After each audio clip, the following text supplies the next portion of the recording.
Right, we're on the fourth take now, Terry, the fourth part. Looking into the future of Northern Soul, you know, what do you think the Northern Soul scene's like at the moment for you, locally in Barrow? And where do you see it going in the future? Is it going to survive, or is it not? Is it going to survive if it changes? What do you think, Terry? Well, I can only really say on the Barrow scene, actually, because I rarely, if ever, go away now to all days or all nighters elsewhere and that. So I can only really speak in that about the scene as far as I know in Barrow. And I would say that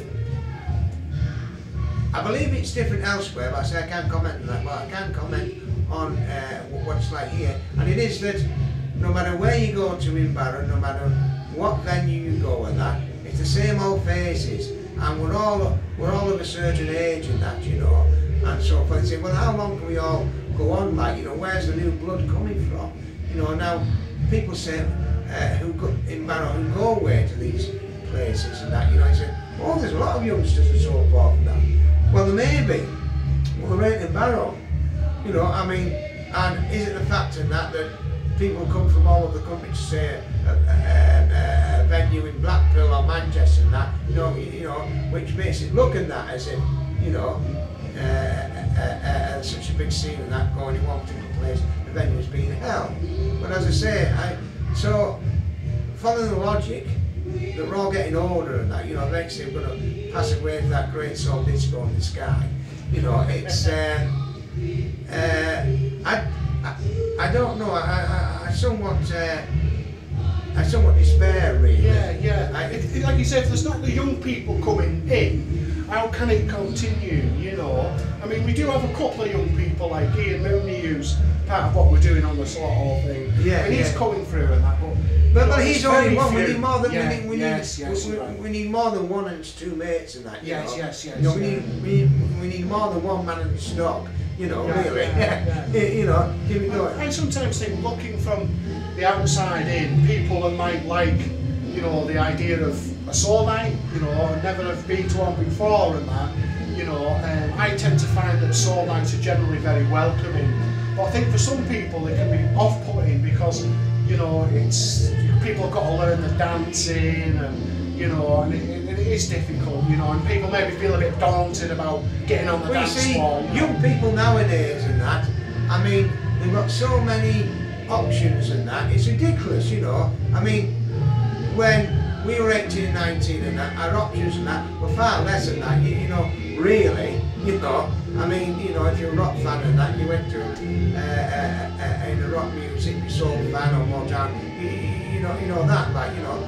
And other than pop music, there's very little that. But now, I mean, you know, I mean, you don't have to go physically to go to a disco. You don't have to physically go anywhere in that. I mean, you've got the media now and that, whatever its prominence and that, whether it be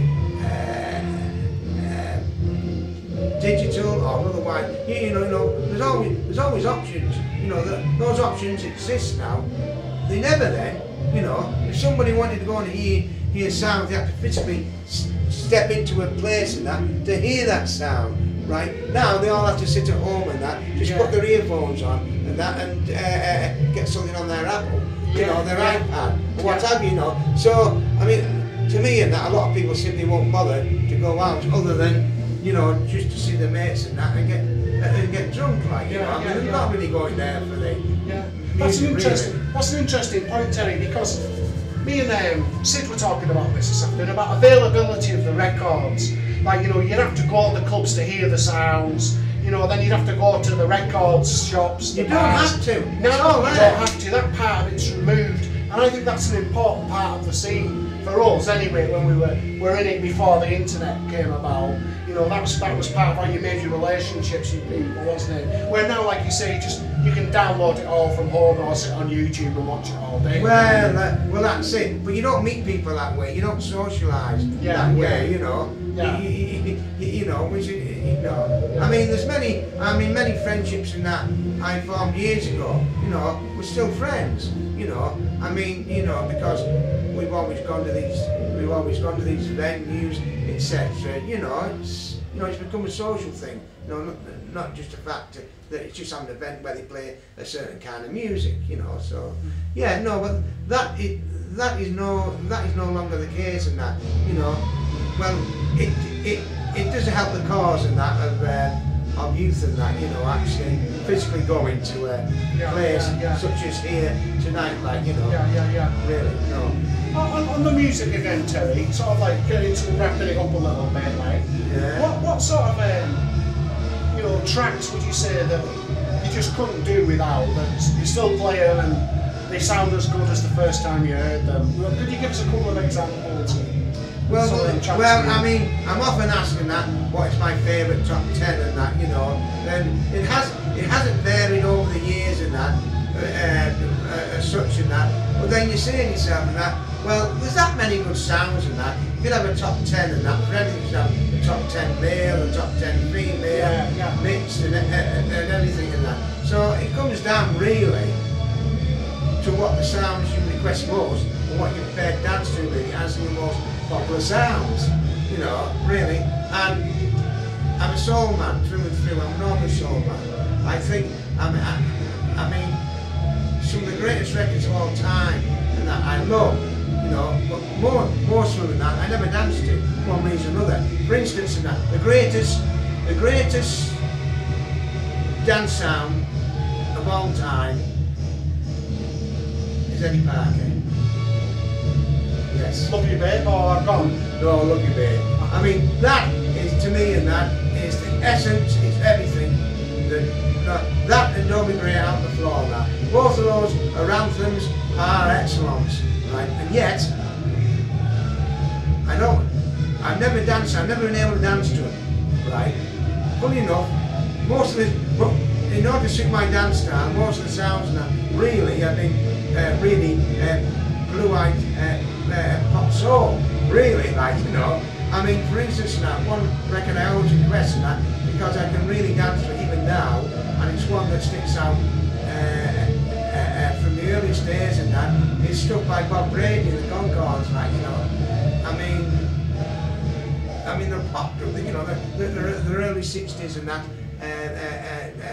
take off of Smokey Robinson, like, you know, more of your love. I think I mean, shit as far as soul goes and that, really. It really is in that. But, you know, it's class of Northern Soul and that. But for me, it's a brilliant dancer. You know, I mean, Gloria Gaynor, Tainted Love. Yeah. Now that hardly's ever played now, and why?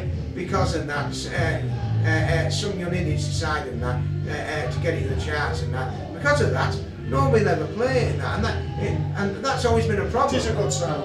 I mean, it's always been a problem with a lot of DJ, and perhaps not so much now. But then, you know, with all these DJ jockeys playing in the 70s and that, so forth and that, you know, all the part of, oh well, we are a unique scene and that, you know, we don't want records in the pop charts and whatever, you know, this kind of thing and that. Rubbish. Just thinking that if half these sounds I've mentioned in that had got in the charts and that, it would have been brilliant for everybody. You know, so to say, you know, to say, oh, we're not playing that because you know some young band and that is taking it into the charts and that, you know. So what? Great. You know. Is there any particular records, Terry, that most people would consider to be a great sound that you've not liked? Yes. Oh, there's always one of. For me, I don't like that. Is it Out of My Mind? By well, Sweat and Rain. There's a couple I'm not. Yeah, no. Well, I'll give you instance in that, and everybody quotes it.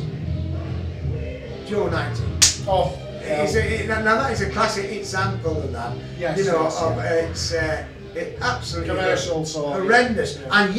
And yet, if the truth were known, at some time or other of that, everybody has danced to that, as they have other sounds now. The one really ancient sound, and that I can't really abide, is scratching, like Travis Fulmer. Oh no, it is the worst of all time. Right, Terry.